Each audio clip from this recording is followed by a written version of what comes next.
নমস্কার সকলকে। আপনাদের সকলকে স্বাগত। আজকের তারিখ হচ্ছে 1 ফেব্রুয়ারি এবং 1 ফেব্রুয়ারির যে কারেন্ট অ্যাফেয়ার্সগুলো রয়েছে বিগত দিনে যেগুলো পাওয়া গেছে সেগুলো আলোচনা করে নেব। আমরা ইতিমধ্যে 2026 সালের জানুয়ারি মাসকে অতিক্রম করে এসেছি এবং জানুয়ারি মাসের যে গুরুত্বপূর্ণ কারেন্ট অ্যাফেয়ার্সগুলো রয়েছে আপনারা এই চ্যানেলে প্লে লিস্টের মধ্যে পেয়ে যাবেন। তো যদি চান তাহলে সেখান থেকে দেখে নেবেন। তো চলো আজকের 1 ফেব্রুয়ারি যে কারেন্ট অ্যাফেয়ার্সগুলো গুরুত্বপূর্ণ পাওয়া গেছে সেগুলো আলোচনা করে নেওয়া যাক এবং আজকের কারেন্ট অ্যাফেয়ার্সের প্রথম প্রশ্ন হচ্ছে সম্প্রতি প্লেন দুর্ঘটনার কবলে পড়ে কোন রাজ্যের মুখ্যমন্ত্রী অজিত পাওয়ার, মুখ্যমন্ত্রী না উপমুখ্যমন্ত্রী হবে এটা, উপমুখ্যমন্ত্রী অজিত পাওয়ার প্রয়াত হয়েছেন? তো এর সঠিক উত্তর হয়ে যাবে মহারাষ্ট্র। মহারাষ্ট্রের উপমুখ্যমন্ত্রী ছিলেন অজিত পাওয়ার, যিনি সম্প্রতি প্লেন দুর্ঘটনায় পড়ে প্রয়াত হয়েছেন। নেক্সট কোশ্চেন, বিশ্বের প্রথম দেশ হিসেবে কৃত্রিম বুদ্ধিমত্তা অর্থাৎ এআই এর উন্নয়নের কাঠামো আইন, যা একটি যুগান্তকারী আইন বাস্তবায়ন করতে যাচ্ছে, তো এটি কোন দেশ? এর সঠিক উত্তর হয়ে যাবে অপশন বি, দক্ষিণ কোরিয়া। সম্প্রতি দক্ষিণ কোরিয়া এআই নিয়ে বা কৃত্রিম বুদ্ধিমত্তা নিয়ে একটি আইন তৈরি করেছে নিজের দেশের মধ্যে, যা আগামী 22শে জানুয়ারি থেকে এই আইনটি শুরু করা হয়ে গেছে, কার্যকর হয়েছে। মূলত কৃত্রিম বুদ্ধিমত্তা এআই প্রযুক্তির নিরাপদ বিকাশ যাতে নিশ্চিত করা যায় এর জন্য তৈরি করা হয়েছে এবং জনগণের মধ্যে বিশ্বাসযোগ্যতা তৈরি করা যায় এই এআইকে নিয়ে। এই জন্য পৃথিবীর মধ্যে ফার্স্ট, দুনিয়ার মধ্যে এই তৈরি করেছে। এখান থেকে যদি আমরা দেখি দক্ষিণ কোরিয়ার ম্যাপ, তাহলে আমরা এখান থেকে দেখতে পাবো যে এখানকার রাজধানী হচ্ছে সিওল। আপনারা লোকেশন ম্যাপের মধ্যে দেখতে পাচ্ছেন সিওল, এবং এখানকার যে রাষ্ট্রপতি আছে লিজে মিয়ং বর্তমান রাষ্ট্রপতি রয়েছে। এবং আমরা এখান থেকে যদি আরও দেখি ডিটেলসে, তাহলে দেখতে পাবো এই যে 38 ডিগ্রি যে রেখাটি রয়েছে এটা হচ্ছে উত্তর কোরিয়া এবং দক্ষিণ কোরিয়াকে আলাদা করেছে। এই 38 ডিগ্রি প্যারালাল রেখাটি, এটা হচ্ছে স্ট্র্যাটেজিকের গুরুত্বপূর্ণ একটা অংশ। এবং আরও যদি দেখি আমরা, তো এখানে দেখতে পাবো চেজু প্রণালী, যেটা হচ্ছে জেজু আইল্যান্ডের আর দক্ষিণ কোরিয়ার মাঝখানে অবস্থিত চেজু প্রণালী। এবং এখান থেকে আরও যদি দেখি তাহলে এই যে জাপানের যে দ্বীপটা রয়েছে সুসীমা দ্বীপ যে রয়েছে, এই সুসীমা দ্বীপ এবং যে দক্ষিণ কোরিয়া রয়েছে এর মাঝখানে যে প্রণালীটা আমরা দেখতে পাবো সেটা হচ্ছে কোরিয়া প্রণালী।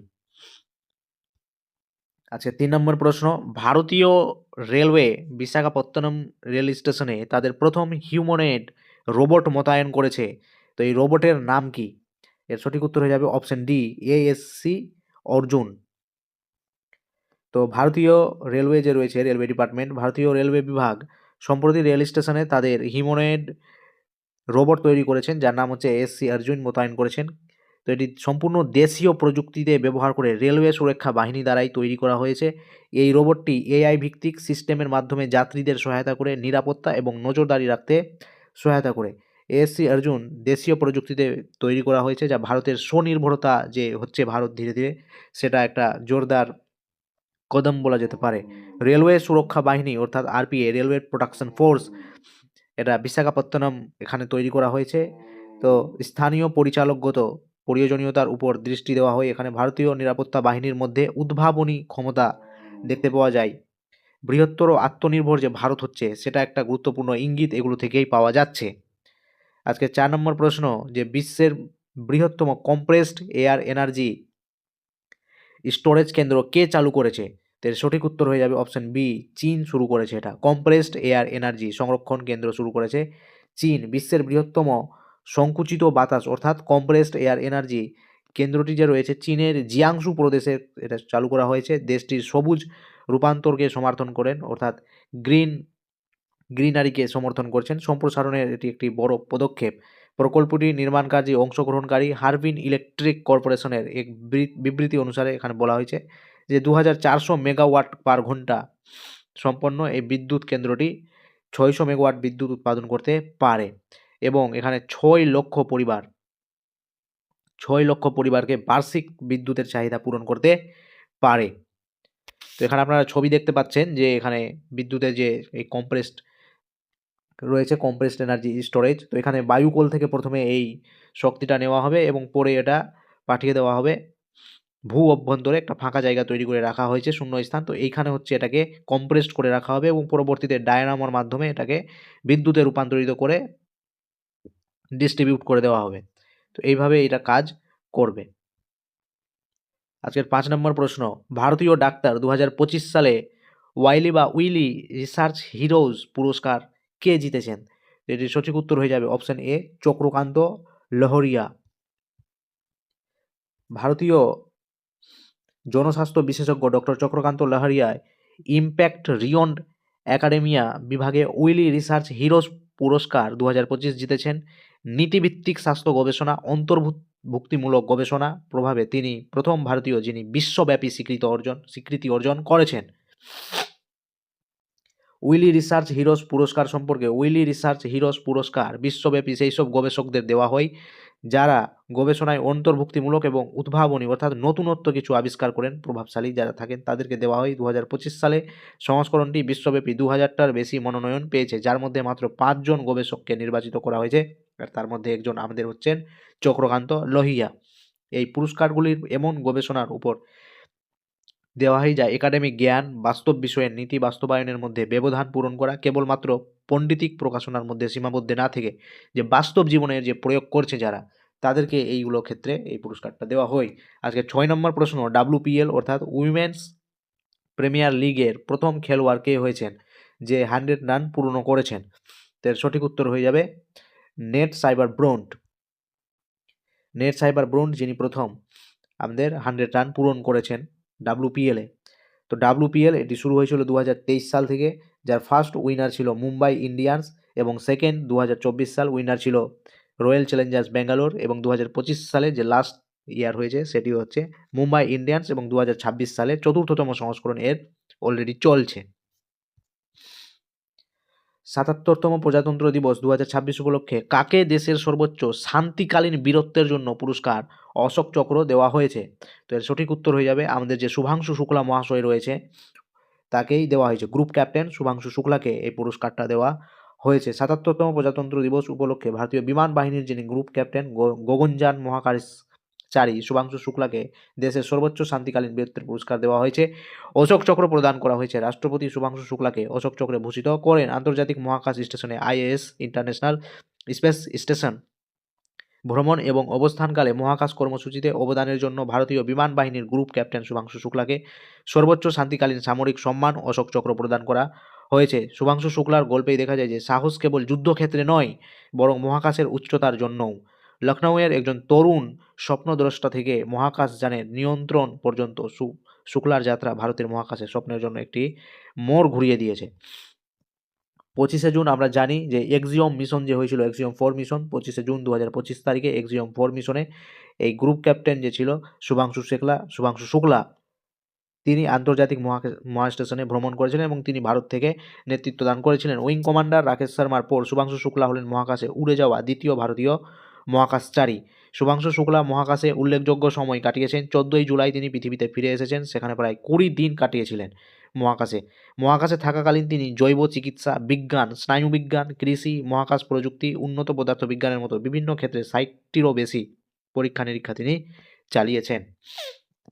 আজকের 8 নম্বর প্রশ্ন, যে সম্প্রতি মাওবাদী বিরোধী একটা বড়সড় অভিযান অপারেশন মেগাবুরু এটা কোথায় শুরু করা হয়েছে? তো এর সঠিক উত্তর হয়ে যাবে অপশন সি, এটি ঝাড়খণ্ডে শুরু করা হয়েছে।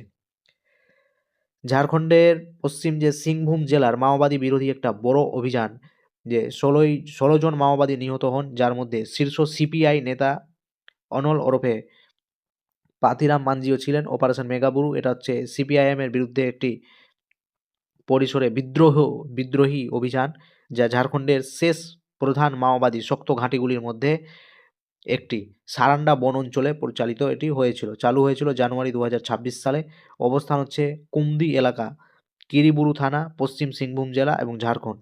জড়িত বাহিনী কাদের দ্বারা এই অপারেশনটা হচ্ছে? তো এটা হচ্ছে কেন্দ্রীয় রিজার্ভ পুলিশ অর্থাৎ CRPF, central reserve police force, elite COBRA ইউনিটও এখানে রয়েছে, এবং ঝাড়খণ্ড পুলিশ দ্বারা এই অপারেশনটি চালানো হচ্ছে। 9 নম্বর প্রশ্ন, যে সম্প্রতি কাকে পশ্চিমবঙ্গ রাজ্য পুলিশের ডিজি করা হয়েছে? তো সম্প্রতি পশ্চিমবঙ্গ রাজ্য পুলিশের ডিজি করা হয়েছে অপশন বি, পীযূষ পান্ডেকে। ইনি হচ্ছেন ওয়েস্ট বেঙ্গল পুলিশের DG, director general of police হচ্ছেন পীযূষ পান্ডে। এবং সুপ্রতিম সরকার যিনি রয়েছেন, এই সুপ্রতিম সরকার হচ্ছেন কলকাতা পুলিশের ডিজি করা হয়েছে সুপ্রতিম সরকারকে। এর আগে ছিলেন যিনি মনোজ ভার্মা, কলকাতা পুলিশের ডিজি, তাকে সরিয়ে এবার সুপ্রতিম সরকারকে করা হয়েছে। এবং অপশন এ, রাজীব কুমার যিনি আছেন, রাজীব কুমার পশ্চিমবঙ্গ পুলিশের ডিজি ছিলেন, কিন্তু ওনার মেয়াদ এই মুহূর্তে শেষ হয়ে গেছে, 31শে জানুয়ারি তারিখে শেষ হয়ে গেছে। এরপরের যিনি আমাদের পশ্চিমবঙ্গ রাজ্য পুলিশের ডিজি হলেন তিনি হচ্ছেন পীযূষ পান্ডে মহাশয়। পশ্চিমবঙ্গের সম্পর্কে আমরা কিছু তথ্য জেনে নেব। তো পশ্চিমবঙ্গের রাজধানী হচ্ছে কলকাতা, পশ্চিমবঙ্গের রাজ্যপাল হচ্ছে সিবি আনন্দ বোস, পশ্চিমবঙ্গের মুখ্যমন্ত্রী হচ্ছে মমতা বন্দ্যোপাধ্যায়, পশ্চিমবঙ্গের মুখ্যমন্ত্রীর মুখ্য সচিব হচ্ছেন মনোজ পান্ত, পশ্চিমবঙ্গ রাজ্যের মুখ্য সচিব হচ্ছেন নন্দিনী চক্রবর্তী, পশ্চিমবঙ্গ রাজ্য পুলিশের ডিজি হচ্ছেন পীযূষ পান্ডে, কলকাতা পুলিশের ডিজি হচ্ছেন সুপ্রতিম সরকার। ভারতের প্রথম আন্ডার ওয়াটার মেট্রো যেটা চালানো হয়েছিল কলকাতায়, ভারতের প্রথম বন্দে ভারত স্লিপার ট্রেন উদ্বোধন করেছেন মালদা টাউন স্টেশন থেকে প্রধানমন্ত্রী নরেন্দ্র মোদী। বিশ্বের বৃহত্তম দুর্গা মন্দির দুর্গাঙ্গন, এটি কলকাতা নিউ টাউনে তৈরি করা হচ্ছে। জাপানের ওয়াকামা বিশ্ববিদ্যালয় থেকে নারী ক্ষমতায়নের জন্য ডিলিট উপাধি দেওয়া হয়েছে মুখ্যমন্ত্রী মমতা বন্দ্যোপাধ্যায়কে। কর্মশ্রী প্রকল্পের নাম পরিবর্তন করে মহাত্মাশ্রী প্রকল্প রাখা হয়েছে। কর্মশ্রী প্রকল্প 100 দিনের কাজের যে প্রকল্প হয় সেটারই নাম পরিবর্তন করে মহাত্মাশ্রী রাখা হয়েছে। কলকাতা হাইকোর্টের সার্কিট বেঞ্চ সম্প্রতি উদ্বোধন করা হয়েছে জলপাইগুড়িতে। আজকে 10 নম্বর প্রশ্ন হচ্ছে শহীদ দিবস কবে পালন করা হয়? তো শহীদ দিবস পালন করা হয় মহাত্মা গান্ধীর প্রণয়ন প্রণয়ন প্রয়াণ প্রয়াণ দিবস উপলক্ষে, মাফ করবেন, প্রয়াণ দিবস উপলক্ষে, অর্থাৎ এই দিনে তার মৃত্যু হয়েছিল। প্রয়াণ দিবস উপলক্ষে এই দিনটি পালন করা হয়ে থাকে 30শে জানুয়ারি তারিখে। আজকের জিকে হিস্ট্রি থেকে রাখা হয়েছে জিকে। এগুলি হচ্ছে যে প্রার্থনা সমাজকে প্রতিষ্ঠা করেছিলেন? তো আত্মারাম পাণ্ডুরং 1867 খ্রিস্টাব্দে। ব্রাহ্ম সমাজকে প্রতিষ্ঠা করেছিলেন? রাজা রামমোহন রায় 1815 খ্রিস্টাব্দে। এবং 1828 খ্রিস্টাব্দে প্রতিষ্ঠা করেছিলেন ব্রাহ্ম সভা। রামকৃষ্ণ মিশন কবে প্রতিষ্ঠিত হয়? 1897 সালে। কে করেছিলেন? রামকৃষ্ণ দেবের শিষ্য স্বামী বিবেকানন্দ করেছিলেন। লেডি উইথ দ্য ল্যাম্প কাকে বলা হয়? ফ্লোরেন্স নাইটেঙ্গেলকে। ঐতিহ্যবাহী আধুনিকতাবাদী কাকে বলা হয়? ঈশ্বরচন্দ্র বিদ্যাসাগরকে বলা হয়। ইন্ডিপেন্ডেন্ট পত্রিকার সম্পাদক কে ছিলেন? মতিলাল নেহেরু ছিলেন। সম্প্রকাশ পত্রিকা কে প্রকাশ করেছিলেন? ঈশ্বরচন্দ্র বিদ্যাসাগর।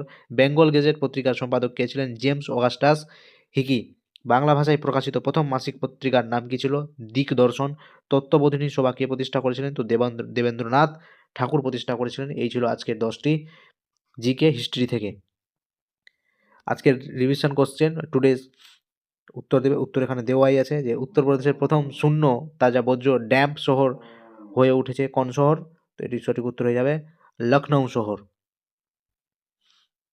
তো আজকের ভিডিও এই পর্যন্তই ছিল। অবশ্যই তোমাদের যদি সেশনটা গুরুত্বপূর্ণ বলে মনে হয়, কাজে লাগবে বলে মনে হচ্ছে, তাহলে অবশ্যই তোমরা লাইক, কমেন্ট, শেয়ার এবং সাবস্ক্রাইব অবশ্যই করে দেবে পরবর্তী এরকম কারেন্ট অ্যাফেয়ার্সের ভিডিও পাওয়ার জন্য। ততক্ষণের জন্য থ্যাংক ইউ সো মাচ সকলকে।